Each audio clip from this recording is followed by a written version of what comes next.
Supreme court से आज ये बड़ी खबर सामने आ सकती है। नीट की परीक्षा दोबारा होगी या नहीं होगी, इसी को लेकर आज सुप्रीम कोर्ट फैसला सुना सकता है। सुप्रीम कोर्ट में आज नीट मामले में अहम दिन है। एनटीए और सीबीआई के जवाब पर निर्भर करेगा कि सुप्रीम कोर्ट इस मामले में क्या रुख अपनाता है।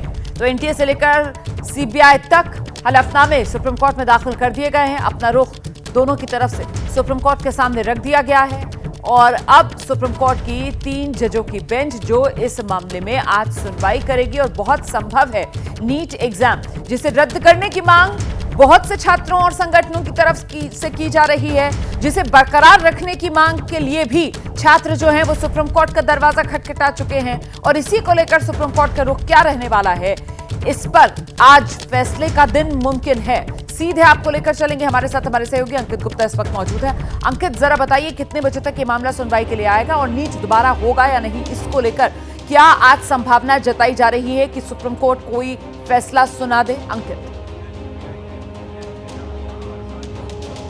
तो मैंने पहले आपके दूसरे सवाल का जवाब कि क्या संभावना जताई जा रही है। उम्मीद ये की जा रही है कि आज जो सुनवाई होगी उससे एक तस्वीर जरूर साफ हो सकती है कि री नीट को लेकर के सुप्रीम कोर्ट क्या सोचती है।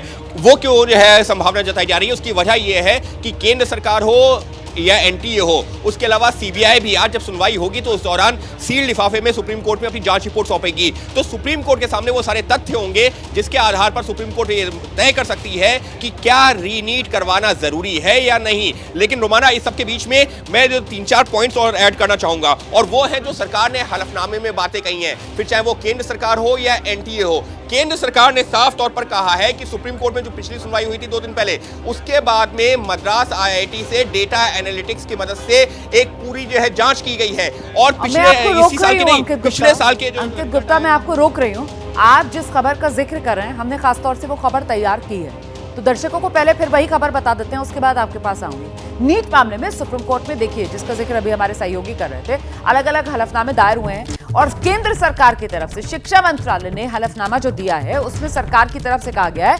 आईआईटी मद्रास के डेटा एनालिटिक्स में नीट परीक्षा में बड़े पैमाने पर गड़बड़ी नहीं दिखी है। अगर किसी परीक्षार्थी द्वारा गलत तरीके से परीक्षा पास किया जाना साबित हुआ तो फिर उसका रिजल्ट रद्द कर दिया जाएगा। सरकार कह रही है जुलाई के तीसरे हफ्ते से नीट की जो काउंसलिंग है वो भी शुरू की जाएगी। आप जानते हैं 6 जुलाई से नीट की काउंसलिंग शुरू होनी थी, जिस पर फिलहाल रोक लगा दी गई थी। कुछ तैयारियों को लेकर यह फैसला खुद लिया गया था काउंसलिंग की तरफ, सेंटर की तरफ से। और ऐसे में एनटीए के हलफनामे में जो सुप्रीम कोर्ट में दाखिल किया गया है उसमें कहा गया है कि कुछ परीक्षा केंद्रों से ही टॉपर होने का आरोप निराधार है और साथ ही साथ जो गड़बड़ी है वो भी कुछ रीजन्स में ही केंद्रित है। ऐसे में ये जो अलग अलग हलफनामे अभी तक अंकित गुप्ता सुप्रीम कोर्ट के सामने पहुंचाए गए हैं, जिसको लेकर सुप्रीम कोर्ट आज काफी हद तक, आप भी कह रहे हैं कि इसकी संभावना जताई जा रही है कि आगे के लिए तस्वीर साफ हो जाएगी। तो कुल मिलाकर यहां पर तो चाहे सरकार हो या फिर एनडीए, दोनों ही की तरफ से अपनी दलीलों के जरिए सुप्रीम कोर्ट से यही अपील करने की कोशिश कि नीट की परीक्षा पूरी तरीके से रद्द ना की जाए। अंकित,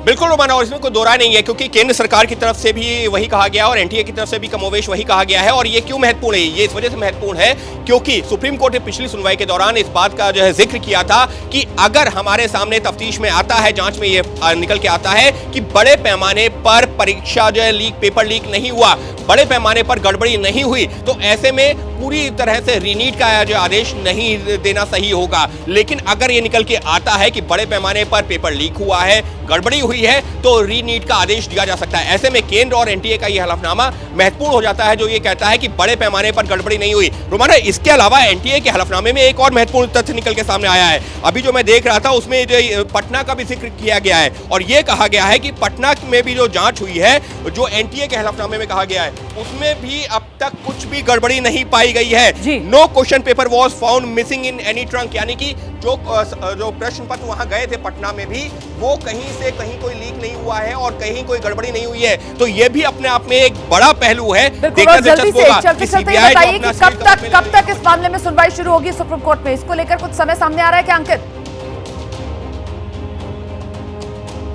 रोमाना, उम्मीद की जा रही है कि दोपहर 12 बजे के बाद में मामले की सुनवाई शुरू होगी क्योंकि आइटम नंबर 40 है और ऐसे में उससे पहले के जो तमाम मामले हैं सुप्रीम कोर्ट पहले उन पर सुनवाई करेगा, उसके बाद में इस तो आप मामले की। नजर बनाकर रखिएगा और जैसे ही कोई बड़ी खबर आएगी अपडेट निकल कर आएगा। सबसे पहले हमारे सहयोगी अंकित गुप्ता जो मुस्तैद हैं सुप्रीम कोर्ट परिसर में आप तक ये जानकारी पहुंचाएंगे। जैसे ही घड़ी का काटा दोपहर 2:30 पे आए, बबीता जी का दिल सास बहू साजिश के लिए मचल जाए।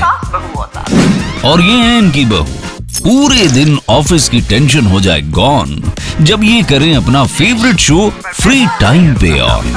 इनकी तरह आप भी देखिए अपना फेवरेट शो अपने टाइम पर और डाउनलोड कीजिए एबीपी लाइव ऐप अपने स्मार्ट टीवी पर।